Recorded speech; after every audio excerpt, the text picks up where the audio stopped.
বিদাত হলো ইবাদত। মানুষের ধারণায় মাগরিবের পরে 6 রাকাত সুন্নাত সালাত আদায় করলে 12 বছরের নেকি হবে, এ আশায় সুন্নাত পড়া বিদাত।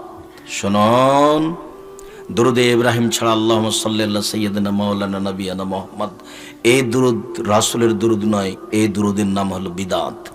মানুষটা মরে মরে জান যায় যায়, মরে মরে জান যায় যায়, তার পাশে পড়েন লা ইলাহা ইল্লাল্লাহ। কেন? ওইও যদি কোনো ফাঁকে বলে লা ইলাহা ইল্লাল্লাহ, তাহলে জান্নাতে চলে গেছে। আপনি কোরআন মাজিদ পড়ে তার কাছে কোনো উপকার করতে পারবেন না, তার নাম হলো বিদাত। মরার সাথে সাথে তাকে সাদা কাপড় দিয়ে ঢেকে দিবেন, কিন্তু মরার সাথে সাথে তাকে কেবলামুখী করলেন, তার নাম বিদাত। এখন তাকে গোসল দিবেন, ওযু দিয়ে গোসল দিবেন, কথা শেষ। এখন আপনি গোসল দেওয়ার পূর্বে নখ কাটলেন, গোপ ছোট করলেন, তো তোমার মায়া তখন কোথায় গেছিল? ও তো মারা গেছে, এখানে আর কোনো বিধান চলবে না।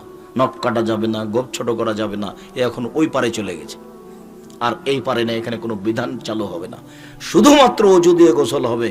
কিন্তু আপনি কেন পেট চাপে পেশাব পায়খানা বের করলেন, কেন তাকে উঠালেন, কেন তাকে বসালেন, কেন তার গোপ পরিষ্কার করলেন, কেন তার নখ খাটো করলেন, সব বিদাত।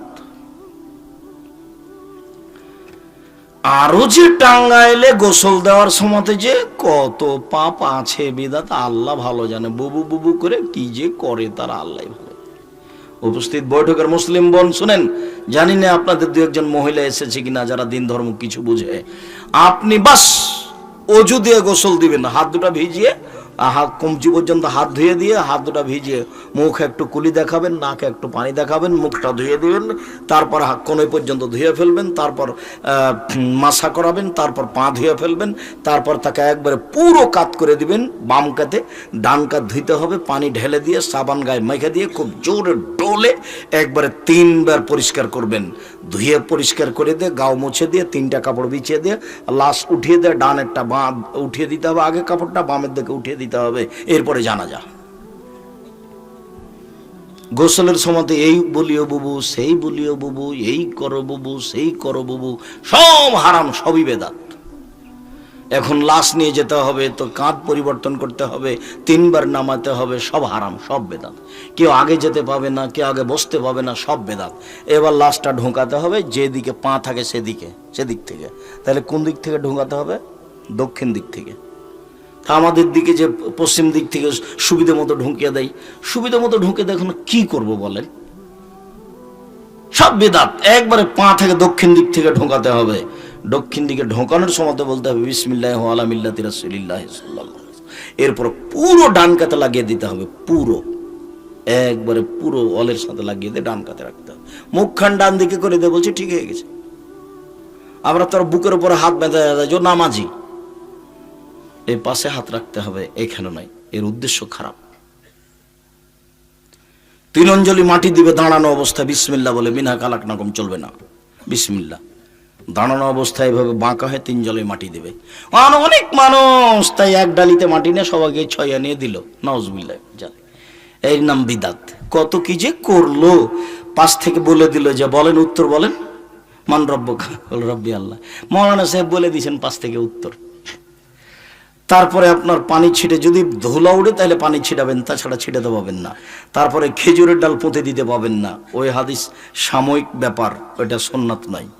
এরপরে চতুর্দিকে দাঁড়িয়ে দোয়া করতে পাবেন না।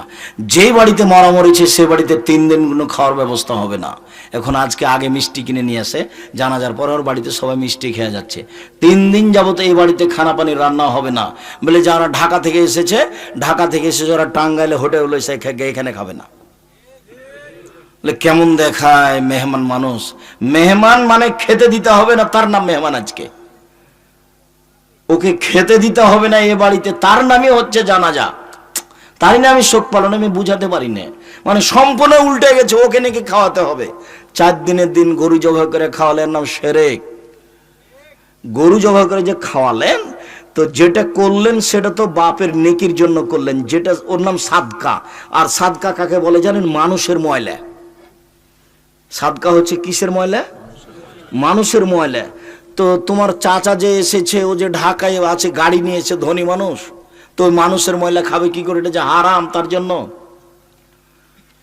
হোসেন একটা খেজুর মুখে দিয়েছিল যাকাতের, আল্লাহ রাসূল লাফ দিয়ে উঠে গিয়ে মুখের ভিতরে আঙ্গুল ঢুকিয়ে বলেছিল, আমার সার্থা তুমি জানো না যে এটা সাদকা, সাদকা আমার উপরে হারাম, আমার বংশের উপরে হারাম, আমার বাড়িতে যে কাজ করে তার উপরে হারাম, এটা মানুষের ময়লা, এটা আমি খাই না, আমার বংশ খায় না, আমার বাড়িতে যে কাজ করে সেও খায় না, যে কাজ করে খেতে পারে তার জন্য হারাম, এর নাম মানুষের ময়লা। আর তুমি সারা এলাকার লোককে আর বংশকে ঢাকা থেকে নিয়ে এসে সুন্দর করে গাড়ি বাড়ি দিয়ে গরি জব করে খাইয়ে দিলে ধর্ম পাগল হয়ে গেছে। কবি নজরুল ইসলাম বলেছেন, মসজিদের পাশে কবর দিও ভাই, এই গুনাহগার কবর আজাব হতে পাইবে রেহাই। মসজিদের পাশে কবর হলে কি হবে? আর কবরের শাস্তি হবে না। তখন বলা হয় যে তাহলে আপনার বাপের কবর কাবা ঘরের নিচে দিয়ে দিন। আমি নজরুল ইসলামের মানের হানি করিনি, সিলেট কোর্টে যে মামলা করেছিল সে ভুল বুঝেছে। যখন সিলেট কোর্টে উঠলাম তখন জজ আমাকে বললেন, আপনি কি পিস টিভির আলোচক? জি। আপনার মামলা আমি খারিজ করে দিলাম। 5,000 কোটি টাকার মামলা। আমি রবি ঠাকুরের আর কবি নজরুল ইসলামের নিন্দা করেছি। রবি ঠাকুর যত বলেছে ও মা তোমার আকাশ তোমার বাতাস, তখন আমি বলি যত সবসময় বলছে ও কালিমা তোমার আকাশ তোমার বাতাস, তখন আমি বলছি তোর বাপের আকাশ, আকাশ তো আল্লাহর। তা আমি এত তো মানের হানি করিনি, ও বুঝতে ভুল করেছে, বুঝতে ভুল করে এভাবে মামলা করেছে। তো যাই হোক মামলা করেছে, মামলা টিকে নি, আল্লাহ তুমি মাফ করো। এদেশের মাটিতে শিরক পরিপূর্ণ হয়ে আছে, সাবধান। শিরক ছাড়া যে কোনো পাপ নিয়ে বিচারের মাঠে উপস্থিত হলে ক্ষমা পাওয়া যাবে ইনশাল্লাহ। সম্মানিত দিনী ভাই বোন, আলোচনার শেষে চলে আসলাম। আমার মনে বড় স্বাদ, দেখি কোনটা? জেনা। জেনা ছাড়া পৃথিবীতে আর কোনো এমন কাজ নেই যেটাকে প্রমাণ করার জন্য কি লাগে? 4 জন সাক্ষী লাগে। অবাক কথা। আবার সুজনতি হারাম দেখিয়েছে, দ্বন্দ্ব দেখিয়েছে, বলছে ছেলের পক্ষে 2 জন, মেয়ের পক্ষে 2 জন। বেটা পক্ষ কি জিনিস? আল্লাহ নবী বলেছেন বিবাহ জায়েজ হওয়ার জন্য 2 জন মানুষ লাগবে। বিবাহ জায়েজ হওয়ার জন্য কয়জন মানুষ লাগবে? 2 জন মানুষ লাগবে। আর তার বাপকে লাগবে। লা নিকাহ ইল্লা বিওয়ালিন, বাপ ছাড়া বিবাহ হয় না। ওয়ালা নিকাহ ইল্লা বিশাহিদাইন, 2 জন সাক্ষী ছাড়া বিবাহ হয় না। কোন মেয়ে যদি একাই বিবাহ বসে, ফানিকাহ বাতিল, ফানিকাহ বাতিল, ফানিকাহ বাতিল, সেই বিবাহ বাতিল, সেই বিবাহ বাতিল, সেই বিবাহ বাতিল। আমি অনুবাদক, এভাবে মুহাম্মদ সাল্লাল্লাহু আলাইহি ওয়াসাল্লাম আজ থেকে 1450 বছর পূর্বে বলেছি। অতএব কোর্টের বিবাহ বাতিল, কাজী অফিসের বিবাহ বাতিল, যেখানে বাপ নেই। সারা পৃথিবীর মানুষ যদি একদিকে হয়ে যায় যে না চলবে, তবুও চলবে না। কেন না? মুহাম্মদ সাল্লাল্লাহু আলাইহি ওয়াসাল্লাম না করেছে, আমার কিছু করার নেই। আপনাকে ওইভাবে বলে আপনি বাঁচতে পারবেন না। ক্ষমতা দেখিয়ে, দাপট দেখিয়ে অন্তত ধর্ম টিকানোর চেষ্টা করবেন না। আপনাকে এভাবে বলতে হবে। আবু হুরায়রা রাদিয়াল্লাহু তাআলা আনহু বলেন, রাসূল সাল্লাল্লাহু আলাইহি সাল্লাম বলেছেন, বাপ ছাড়াও যে কোনো মানুষ বিবাহ পড়ালে বিবাহ জায়েজ হবে। এইভাবে একটা হাদিস পেশ করতে হবে। এমনি একটা হুমসি খেলি বললেন অমুক বইয়ে লেখা আছে, অমুক বইয়ে লেখা আছে। একটা লোক বলছে এটা আমার বউ, রাস্তাতে। তখন 2 জন বলছে হ্যাঁ আমরা সাক্ষী, এটা তোর বউ। বিবাহ হয়ে গেছে। যার কারণে কাজী সাহেবের আর কোনো সমস্যা হয় না। মেয়ে বের হয়ে চলেছে, বাপ না থাকলে কি হবে? দলিল তো আছে, এ দেখো দলিল, বইয়ে লেখা আছে, বইয়ে লেখা আছে, যার কারণে চলছে। সম্মানিত দিনী ভাই বোন, এখানে একটু কথা বেশি হয়ে গেল, আল্লাহ তুমি রহম করো। যদিচ অতীব গুরুত্বপূর্ণ কথা মধ্যখানে বলছিলাম আপনাদের সামনে, মুহররমের সিয়াম। হাফসা রাদিয়াল্লাহু তাআলা আনহা বলেন যে রাসূল সাল্লাল্লাহু আলাইহি সাল্লাম বলেন, এই দিন তো তাদের বিরোধিতা করতে হবে, কেন আপনি আমাদেরকে এই দিনে সিয়াম পালন করতে বলছেন? তখন আল্লাহ রাসূল বলছেন, শোনো, লাইন বাকাইত সানাতাল কাবের লা সুমান্না তাসিয়া, সামনে যদি বছর বেঁচে থাকে আমি, তাহলে 9 তারিখ সিয়াম থাকবো, 10 তারিখ হবে শুকরিয়া, 9 তারিখ হবে বিরোধিতা। আমি তাদের অনুসরণ করব মানে, এই দেখো আমি একটা নিয়ম চালু করে দিলাম। 9 তারিখ কি হবে? বিরোধিতা। আর 10 তারিখ কি হবে? শুকরিয়া। ভুলেও মনে করবেন না যে 10 তারিখে সিয়াম থাকা এটা মনে হয় কারবালাতে হোসাইন শহীদ হয়েছেন এই জন্য। মুহররমের 10 তারিখ মানে হোসাইন কারবালাতে শহীদ হয়েছে, এই কথা মিথ্যে। ওই কাহিনীও মিথ্যে যে ফাতেমা কান্দিয়া কয় আজ বুঝি হোসাইন কারবালাতে শহীদ হয়। যেদিন হোসাইন ইরাকের মাটিতে কারবালার মাঠে শহীদ হন, তার 49 বছর আগে ফাতেমা মারা গেছে। যে মহিলা 49 বছর আগে মারা গেছেন সেই মহিলা কি করে বলতে পারেন ফাতেমা কান্দিয়া কয় আজ বুঝি হুসাইন কারবালাতে শহীদ হয়? হুজুর বলছে এই বক্তব্য, মাইক যারা বরফ বিক্রি করে তারাই বলছে এগুলো। 6 মাসের রাস্তা মর্দ 6 দিনে গেল, ঘোড়ায় চড়িয়ে মর্দ হাঁটিয়া চলিল। এই কথাটা যেমন পুথির বইয়ে লেখা আছে যে ঘোড়ায় চড়ে মর্দ কিভাবে গেল, হেঁটে চললো। পুথির বই লেখা নাই, একেবারেই উল্টা। আচ্ছা, ঘোড়ায় চড়ে পায়ে হাঁটা যায়? একেবারেই উল্টা। পুথির বইয়ের গান যেমন, এই বক্তব্য তেমন। বিচারের মাঠে জবাব আমাকে দিতে হবে না, আপনাকে দিতে হবে। আপনি জবাব দেওয়ার জন্য প্রস্তুত থাকুন। জাতিকে ফাঁকি দিয়ে জান্নাত কিনে যাবে না, বল হিসাব। ধর্মের নামে প্রতারণা দিবেন না। এমনি ইবাদত করেন, আরো কিছু করেন, সেটার জন্য জবাব আপনি দিন। জাতিকে ফাঁকি দিয়ে পরকাল হারায়েন না। জুব্বা দিয়ে বিচার মাঠে টিকা যাবে না। একটা কথা যদি মুখ দিয়ে যেটা বের করেছেন সেটা যদি রাসূলের না হয়, ফলাফল জাহান্নাম হবেই। বুখারী মুসলিম।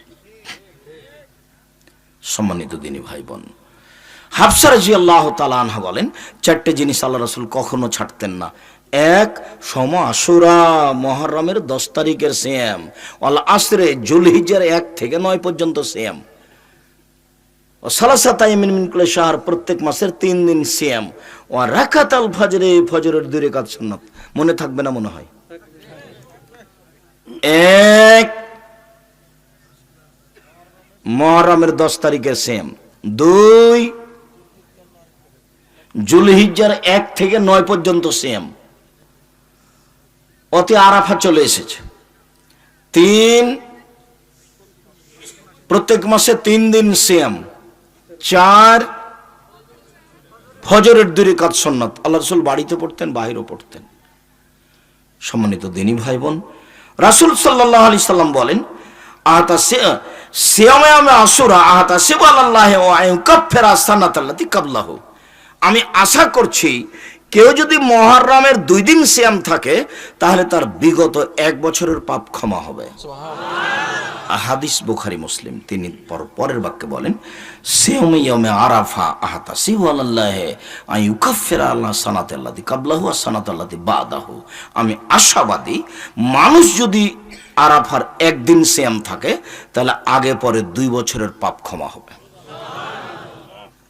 আরাফার সিয়াম থাকলে আগে পরে 2 বছরের পাপ ক্ষমা হবে আরাফার 1 দিন। আবু হুরায়রা রাদিয়াল্লাহু তাআলা আনহু বলেন রাসূল সাল্লাল্লাহু আলাইহি সাল্লাম বলেছেন সালাসাতু আইয়ামিন মিন কুল্লি শাহরিন হাযা কায়ুমুস শাহরি দারি কুল্লি। কেউ যদি প্রত্যেক মাসে 3 দিন সিয়াম থাকে, সারা বছর সিয়াম পালন করে জানে কি হবে তাই হবে। 13, 14, 15 প্রত্যেক মাসে, চন্দ্র অনুযায়ী 13, 14, 15। যদি 19, 20 হয় কোনো সমস্যা নেই। আগে পিছে হয়ে যায় যদি কোনো সমস্যা নেই। 17, 18 হয়ে গেছে কোনো সমস্যা নেই। তবে 13, 14, 15 এটা যেন ঠিক থাকে, এটা চেষ্টা করতে হবে। 3 দিন। আবু আইয়ুব আনসারী রাদিয়াল্লাহু তাআলা আনহু বলেন রাসূল সাল্লাল্লাহু আলাইহি সাল্লাম বলেছেন মান সামা রমাজানা সুমাত বহু সিত্তান মিন শাওয়াল কানা কা সিয়ামিদ দাহরি কুল্লিহি। কেউ যদি রমাজান মাসের সিয়াম থাকে আর শাওয়ালের 6 দিন সিয়াম থাকে তাহলে সারা বছর সিয়াম পালনের নেকি পাবে।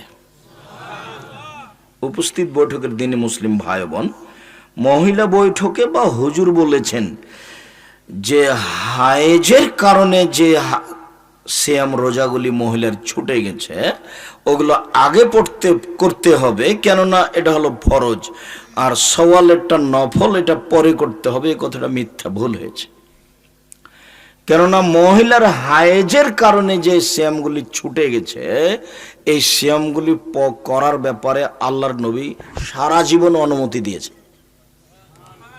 আয়েশা রাদিয়াল্লাহু তাআলা আনহা বলেন আমার যে হায়েজের কারণে রমজানের রোজা ছুটে যেত এটা আমি করতাম না। আবার যখন শাবান আসতো তখন আল্লাহ রাসূল বেশি বেশি থাকতেন সিয়াম। ওরই ফাঁকে আমার ছুটে যাওয়াগুলো করে নিতাম। তাহলে কতদিন পরে গিয়ে করলেন? 10-11 বছর, প্রায় বছর পরে। আর মহিলা বৈঠকে আর হুজুর বললেন যে আগে ওঠে।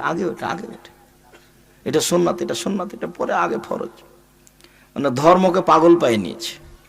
রাসূল সাল্লাল্লাহু আলাইহি সাল্লামের কথার দাম নেই। শাওয়ালের 6টা শাওয়ালেই হতে হবে, ধারাবাহিক হওয়াই ঠিক। একদিন করতে হবে, একদিন ছাড়তে হবে, এগুলো সব অহেতুক কথা। চেষ্টা করুক শাওয়ালের 6টা ধারাবাহিক করা। রাসূল সাল্লাল্লাহু আলাইহি সাল্লাম যা বললেন তাতে বললেন যে রমজানের পরে যদি মানুষ শাওয়াল মাসে 6টা সিয়াম থাকে তাহলে তার নেকি হবে কি সারা বছরই সিয়াম ছিল। তো বিশাল পাওয়া। কেন যে আমি আর আপনি পারি না। চলে আসি আবার বৃহস্পতিবার সোমবার। আয়েশা রাদিয়াল্লাহু তাআলা আনহা বলেন, কান রাসূলুল্লাহ সাল্লাল্লাহু আলাইহি সাল্লাম ইয়াসুমু ইয়াউমাল খামিস ওয়াল ইসনাইন। আল্লাহর নবী বৃহস্পতিবার আর সোমবার সিয়াম পালন করতেন। তিনি বলেন, ইরফা আমাল ইবনে আদম ইয়াউমাল খামিস ওয়াল ইসনাইন ওয়ানা উহিব্বু আয়ুরাজা আমালি ওয়ানা সায়েম। আদমের ছেলেমেয়ের সাপ্তাহিক রিপোর্ট পেশ করা হয় বৃহস্পতিবার আর সোমবার। আল্লাহর কাছে আদমের ছেলেমেয়ের আমাদের পাপ নেকি আল্লাহর কাছে পেশ করা হয় কোন কোন বারে? বৃহস্পতিবার আর সোমবার, সাপ্তাহিক রিপোর্ট। তো আল্লাহ নবী বলছেন যে আমার মন চাই, আমি ভালোবাসি যে আমার রিপোর্টটা পেশ করার সময় দেখুক আল্লাহ যে আমি সেম আছি। দেখো দেখো আমি সেম আছি, দেখো। তার মানে ও খুব সন্তুষ্টপূর্ণ একটা আমল দেখালাম তাকে আমার রিপোর্টের সময়। তখন আমার রিপোর্ট যদি এক একটা খারাপ থাকে তবু এটা বাদ পড়ে যাবে। তো সেম আছে। ও আচ্ছা আচ্ছা, রিপোর্টের সময় কি আছে? সেম আছে। যাও, ভালো গলা সব দেখলাম না, সব ভালো, সবই ভালো। তো আমি রিপোর্টের সময় ভালো রিপোর্টের আশায় সাপ্তাহিক সিয়াম বৃহস্পতিবার সোমবার থাকি। কেন যে আপনি থাকেন না মুরব্বী আমি বুঝতে পারি না। আপনার যে কি সমস্যা।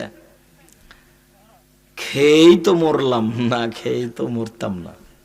খেয়ে তো দেখলাম সবকিছু হয়ে গেল, পেট মোটা হয়ে গেল, কত কি হলো, আর অসুখ বিসুখের শেষ নাই।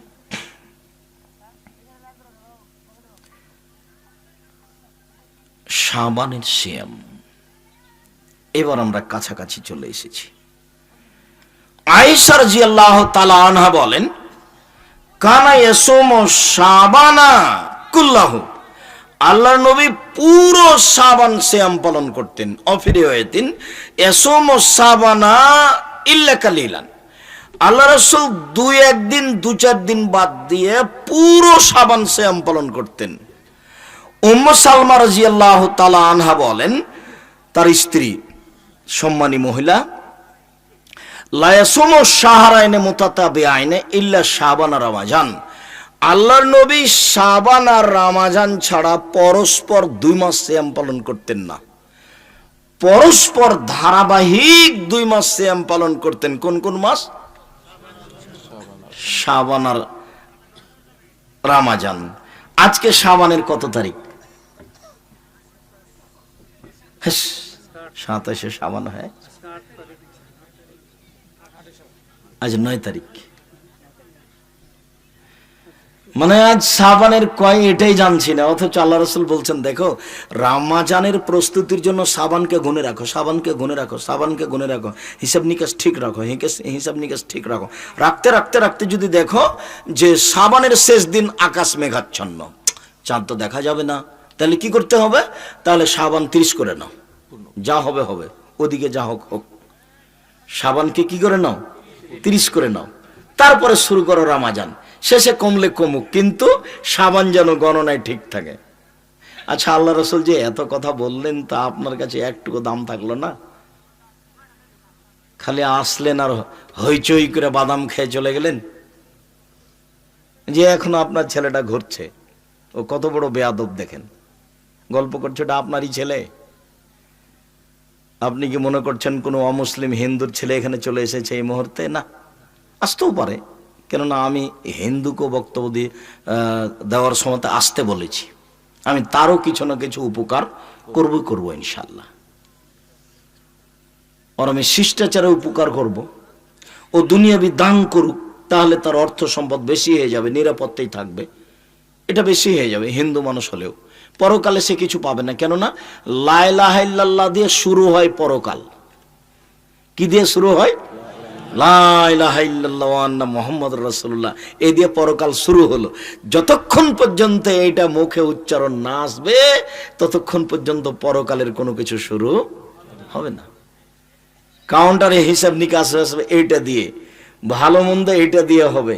যখন এটা হয়নি তখন ও কিছুই না, ওর খাতা নাই, কলম নাই, হিসাব নাই, বিচার মাটায় ওজন পাপ নেকি নাই, কিছুই নাই। মরলে ওকে জ্বালিয়ে মাটিতে পুঁতে দাও, ব্যাস ও চলে গেছে জাহান্নামে। আমি ভেবেছি যে ও চলে গেছে স্বর্গে, কিন্তু আল্লাহ রাসূল বললেন চলে গেছে জাহান্নামে। আলী বলছেন, আল্লাহর নবী, জি আপনার চাচা আবু তালেব মারা গেছে। হ্যাঁ আবু তালেব মারা গেছে, আমি চেষ্টা করেছিলাম তাকে কালেমা পড়ানো, সে স্বীকৃতি দেয়নি। যাও আলী, তুমি তাকে মাটিতে পুঁতে দিয়ে আসো। কোনো ভালোবাসা দেখাতে পারলেন না মুহাম্মদ সাল্লাল্লাহু আলাইহি সাল্লাম, যার কাছে সারা জীবন থাকলেন, যার আশ্রয়ে সারা জীবন থাকলেন, যার ছায়াতলে সারা জীবন থাকলেন, তার 10 পয়সা 5 পয়সা 2 পয়সা উপকার করতে পারলেন না। যাও আবু তালেবকে মাটিতে পুঁতে দিয়ে আসো। তার নামে জানা নেই, কাফন দাফন নেই, তার নামে কোনো কথা নেই, তার নামে কোনো ক্ষমা নেই। আমি তার পাশে বসে বলেছিলাম, আপনি লা ইলাহা ইল্লাল্লাহ বলেন, বিচারের মাঠে কি করা লাগে সেটা আমি দেখব। আবু জাহাল বলেছিল, শেষের কালে বদনাম ঘাড়ে নিয়েন না, জনগণ বলবে ওহ মরার কালে আরে ধর্ম পরিবর্তন করেছে লোকটা, এত বড় মানুষ তারপরেও লোকটা পরিবর্তন হয়ে গেছে, মরার কালে ধর্ম ত্যাগ করেছে। তখন বলছেন, দেখো মুহাম্মদ, আমাকে বিরক্ত করো না, আমি মরার সময় ধর্ম ত্যাগ করতে পারবো না।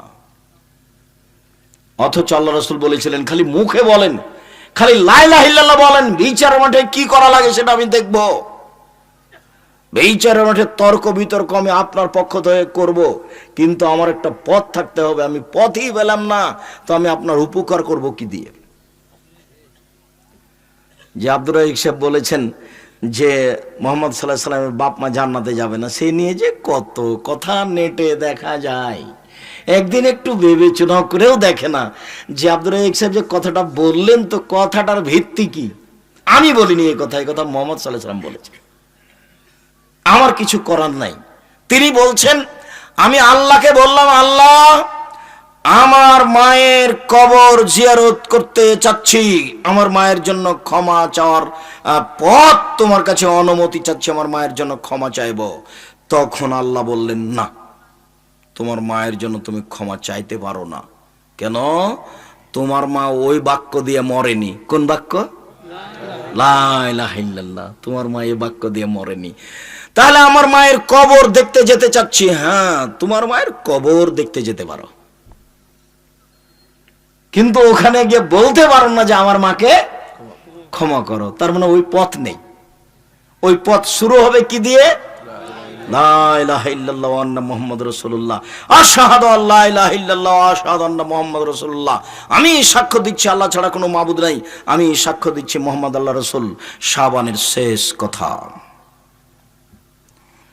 ওসামা ইবনে যায়েদ রাদিয়াল্লাহু তাআলা আনহু বলেন যে আমি আল্লাহ রাসূলকে বললাম, লাম আরাকা তাসুমু ফি শাহরি মিনাশ শুহুরি মা তাসুমু ফি শাবান। আল্লাহর নবী, শাবান মাসে আপনি যত যত সিয়াম পালন করেন তত সিয়াম তো অন্য মাসে পালন করেন না, এইটা কেন আল্লাহ রাসূল বলেন তো? আচ্ছা, আপনি শাবান মাসে এত বেশি সিয়াম পালন করেন কেন? জিজ্ঞাসা কি বোঝা গেল? ওসামা ইবনে যায়েদ আল্লাহর নবীকে জিজ্ঞাসা করেছিলেন যে আপনি শাবান মাসে এত বেশি সিয়াম পালন করেন কেন? জিজ্ঞাসা কি মনে থাকবে? এবার উত্তর দেখি কি আসছে। এবার কি উত্তর আসছে? হ্যাঁ, 15ই শাবানে সিয়াম পালন করো, সব ঠিক হয়ে যাবে। এই কথা আসছে নাকি? দেখি উত্তরে কি আসছে। উত্তরে মুহাম্মদ সাল্লাল্লাহু আলাইহি সাল্লাম বলেন, যাকা শাহরুন বাইনা রাজব ওয়া রমাজান, এই মাসটি হচ্ছে রজব রামাজানের মাসে। এই মাসটি এমন মাস যা হচ্ছে রজব রামাজানের মাঝে। এই মাসটি এমন মাস যা হচ্ছে রজব রামাজানের মাঝে। এক ফলন না সফিয়ে, মানুষ তাতে গাফেল থাকে, মানুষ তাতে গাফেল থাকে। মনে রেখো, দেখা শাহরুন, এটা এমন একটা মাস তুরফাউল আমালি ইলা রাব্বিল আলামিন। বাৎসরিক রিপোর্ট এই মাসে পেশ করা হয়, বাৎসরিক রিপোর্ট এই মাসে পেশ করা হয়। ওয়ানা উহিব্বু, আমি ভালোবাসি, আইরফা আমালি ওয়ানা সায়েম, আমার রিপোর্ট বাৎসরিক পেশ করার সময়তে আমি সিয়াম আছি এটা দেখুক। এই জন্য আমি এই মাসে বেশি বেশি সিয়াম থাকি। আমি যদি বুঝাতে না পারি আমি অক্ষম, আমি অনবাদক। আমার কাছে জাম ধরতে পারে ধরে না, অমাবস্যা রাতে চাঁদ উঠতে পারে উঠে না, সুঁয়ের ছিদ্রতে লাঙলের ফল ঢুকতে পারে ঢোকে না, সুঁয়ের ছিদ্রতে লাঙলের ফল ঢুকে যেতে পারে, আম গাছে জাম ধরে যেতে পারে, অমাবস্যা রাতে চাঁদ উঠে যেতে পারে, এগুলো ঘটে যেতে পারে। আমি যা বললাম এতে সন্দেহ আছে বলে কিয়ামত পর্যন্ত চেষ্টা করলে সরিষা ঢোকানো যাবে না, যা বলছি তাই থাকবে ইনশাআল্লাহ। মুহাম্মদ সাল্লাল্লাহু আলাইহি সাল্লাম বললেন, বাৎসরিক রিপোর্ট ধরার জন্য বেশি বেশি সিয়াম থাকি। মনে থাকবে না মনে হয়। বিবরণে বোঝা যাচ্ছে যে তার নির্ধারিত কোনো দিন জানা ছিল না, যে রিপোর্টের দিন কবে। যেমন সোমবার আর বৃহস্পতিবার জানতেন, কিন্তু বাৎসরিক রিপোর্টের দিন তার জানা ছিল না, যার কারণে তিনি পুরো শাবান সিয়াম পালন করতেন খালি ধরার জন্য, খালি ধরার তালে, খালি ধরার তালে। আমরা কিভাবে ভারত, বাংলাদেশ, পাকিস্তানের আলেম ওলামা জেনে নিলেন সেদিন 15ই শাবান। তাই তারা কলকারখানা, অফিস আদালত, কোর্ট কাচারি, শিক্ষা প্রতিষ্ঠান সবকিছু বন্ধ করে রাতে গোসল করে আতর গোলাপ মেখে দিনে সিয়াম থাকে, রোজা থাকে। এর জব আমি আব্দুর রাজ্জাক বিন ইউসুফ 90 সাল থেকে আমি ফতোয়া লিখছি কলমে তদন্ত করে। আল্লাহর কসম, 90 সাল থেকে আমি ফতোয়া লিখছি কলমে তদন্ত করে। মৌলানা সাহেব, আপনি টাঙ্গাইল বাড়ি, আপনার বিদ্যা বেশি, এ কথাই ঠিক, আপনার বিদ্যা আমি মেনে নিলাম, তবে আমি তদন্ত করি বেশি, এ কথাও ঠিক। আপনি তো তদন্ত করতে বসলে খালি এরকম এরকম করেন, আমি এরকম করি না। আমি বলি যে রাসূল সাল্লাল্লাহু আলাইহি সাল্লাম কি বলেছেন সেটা আমার দেখার প্রয়োজন। তাতে আমি দেখলাম যে রাসূলকে জিজ্ঞাসা করা হলো কেন বেশি সিয়াম থাকেন, তো উত্তরে তিনি বললেন রিপোর্ট ধরার জন্য বেশি সিয়াম থাকি। মনে থাকবে না মনে হয়। তো রিপোর্ট যদি একদিন হয় বাৎসরিক রিপোর্ট, আর এটা যদি তিনি জানতেন, তাহলে কেন তিনি বেশি বেশি সিয়াম থাকবেন? না, বুঝাতে পারলাম না। স্পষ্ট হয়েছে কি? অতএব 15ই শাবানে সিয়াম থাকার কৌশল বাদ দিয়ে শাবান মাসে বেশি বেশি সিয়াম থাকেন। এমনিতে সিয়াম ইবাদতের জগতে ব্যতিক্রম, এটা মনে থাকবে না মনে হয়। তো কেন আপনি সিয়াম পালন করছেন না? সিয়াম পালন করলে ওই যে ভেতরে মেশিন আছে ভাতকে গলিয়ে দেওয়ার, ওটা একটু থাকবে, নিরাপদে থাকবে, শান্তি পাবে কিছুক্ষণ। আর খালি খাচ্ছেন আর খাচ্ছেন, ও তো অকেজ হয়ে যাবে এক সময়, দিয়ে তখন বদহজম টিকতে পারবে না। ও তো আর ভিতরে মেশিন নাই, এমন একটা তরল পদার্থ পানি আছে, ওটাকে গলিয়ে দেয়। খাওয়া যদি বেশি হয়, ওটা পানি যদি কমে যায় তখন আর হজম হবে না, ওকে পানি দিয়ে মিশিয়ে দেওয়া হয়। শরীরের ভিতরে এমন পানি বের হয়ে আসে যে ভাত, গোস্ত, মাছ যা কিছু খেয়েছে তাকে একেবারে মিশিয়ে একাকার করে দেয়। তো যদি পানি কমে যায়, খাদ্য বেশি হয়, তাহলে কি হবে? এই জিনিসটাকে কোনো কোনো সময় যদি একেবারে ঠান্ডা রাখতে চান, কোনো কাজ করে না যেন, তাহলে কি করতে হবে? সিয়াম থাকতে হবে, তাহলে এটা মজবুত থাকবে। অনেক বেশি কি হবে? মজবুত থাকবে। শরীর বেশি হয়ে যাচ্ছে, ভড়ি মোটা হয়ে যাচ্ছে, আব্দুর রাজ্জাক সাহেব কি করতে হবে? প্রতি মাসে 3 দিন সিয়াম থাকেন, ঠিক হয়ে যাবে। তাও যে ঠিক হচ্ছে না, তাহলে বৃহস্পতিবার সোমবারও থাকেন, তবুও যে ঠিক হচ্ছে না, তাহলে একদিন সিয়াম থাকেন, একদিনই এমনি থাকেন। দাউদের সিয়াম থাকেন, সবচেয়ে ভালো সিয়াম। সবচেয়ে ভালো সিয়াম কার সিয়াম? দাউদ আলাইহিস সালামের সিয়াম। একদিন সিয়াম, একদিন এমনি। ইবাদতের জগতে সবচেয়ে দামি ইবাদত সিয়াম। 15ই শাবান সিয়াম থেকে শিরক বেদাত করে পরকাল হারায়েন না। পৃথিবীতে মাত্র দুইটা পাপ আছে, যেই পাপের নিজস্ব ক্ষমতা আছে, অন্য কোনো পাপের নিজস্ব ক্ষমতা নেই। তার একটা পাপের নাম শিরক, আর একটা পাপের নাম বিদাত। দুটাই পাপ, কিন্তু দুটাই মানুষের ধারণায় নেকির কাজ। শিরকও মানুষের ধারণায় নেকির কাজ, আর বিদাতও মানুষের ধারণায় নেকির কাজ। মাগরিবের পরে 6 রাকাত সুন্নাত পড়ছে লোকটা, তো নেকির আশায় পড়ছে না পাপের আশায় পড়ছে? নেকির আশায় পড়ছে। কবরে যে একটা দরগাতে যে একটা ছাগল দিয়ে দিল, তো এটাও একটা বাচ্চা পাওয়ার ভালোর আশাই করলো না খারাপের আশাই করলো? যখন গাড়িটা টাঙ্গাইল থেকে ছুটলো ঢাকা যাবে, তখন ড্রাইভার বারবার কন্ডাক্টরকে বলছে, মাজার পেলে 10টা টাকা দিও ভাই, দেখো আমি বারবার বলছি মাজার পেলে 10টা টাকা দিও। তাহলে ড্রাইভার মনে করছে যে মাজারে 10টা টাকা দিয়ে দিলে আমার গাড়িটা অ্যাক্সিডেন্ট হবে না। তাহলে অথচ এটা শিরক। মানুষ শিরক করে নেকির আশায়, মানুষ বিদাত করে নেকির আশায়। মনে রাখেন, দুনিয়াতে দুইটা পাপ আছে যার নিজস্ব ক্ষমতা আছে, অন্য কোনো পাপের নিজস্ব ক্ষমতা নেই। যেমন জেনা, জেনা একটা মহাপাপ, তার নিজস্ব কোনো ক্ষমতা নেই। যদি আপনি ক্ষমা চান মিটে যাবে, আর যদি ক্ষমা না চান তাহলে বিচারের মাঠে পাপের পাল্লায় উঠে যাবে। এ আপনার দুনিয়ার কোনো ক্ষতি করবে না। কিন্তু শিরক এমন একটা পাপ, করার সাথে সাথে, কবরে 10টা টাকা দেওয়ার সাথে সাথে অতীতের এক নেকিও থাকবে না, সব কাটা যাবে। কেন? এর একটা ক্ষমতা আছে, এ দিয়ে অতীতের নেকি কাটা যায়। আল্লাহ বলেছেন এ কথা। আল্লাহ আমাদের নবীকে বলছেন, লাইন আশরাকতা লা ইয়াহবাতান্না আমালুক। মুহাম্মদ সাল্লাল্লাহু আলাইহি সাল্লাম, আপনি যদি শিরক করেন তাহলে আপনার নেকি সব কাটা যাবে। শিরক করলে আল্লাহর মানের হানি হয়, তাকে অপমান করা হয়, আল্লাহকে খাটো করা হয়। আমি কথা বলছিলাম, টিকটিকি টিকটিক করে উঠলো, আমি বললাম ঠিক বলেছি। তো আমি যে ঠিক বলেছি এটা আল্লাহ জানেন, টিকটিকি কিভাবে জানলো? তাহলে আমি একটা টিকটিকি প্রাণীকে কার সমান করে দিলাম? আল্লাহর সমান করে দিলাম। তা আল্লাহর মানের হানি হলো। ছি ছি ছি ছি ছি ছি, তুমি একটা প্রাণীকে আমার সাথে করে দিলে, অথচ ও প্রাণী আমি হাতে সৃষ্টি করেছি, ওর কি দাম আছে? এর নাম হলো শিরক। শিরক করলে আল্লাহর মানের হানি হয়। শিরক করলে অতীতের নেকি নষ্ট হয়ে যায়। শিরক করলে আল্লাহর মানের হানি হয়। শিরক পাওয়ারফুল, এমন পাওয়ারফুল পাপ যে একসাথে দুইটা কাজ করতে পারে। একসাথে আল্লাহর মান সম্মানকে কমিয়ে দিতে পারে, আর একসাথে অতীতের সব নেকি কি করে দিতে পারে? নষ্ট করে দিতে পারে। আর খুব ক্ষমতা, বিচারের মাঠে শুধু খালি শিরক যদি না থাকে, সব পাপ ক্ষমা হয়ে যাবে। আর বাংলাদেশ এমন একটা দেশ যার সব জায়গাতেই শিরক। অফিস আদালত, কোর্ট কাচারি, শিক্ষা প্রতিষ্ঠান, চলাফেরা, বাড়ি ঘর, মা চাচি, সব শিরকে ডুবে আছে। এখানে আরো বেশি। এটা টাঙ্গাইল জেলার শেষ প্রান্ত, পাশে যমুনা। এই গ্রামের মা চাচিরা সন্ধ্যা আসলে, সন্ধ্যা হওয়ার সাথে সাথে বাতি জ্বালাই। সন্ধ্যা হওয়ার সাথে সাথে কি করে?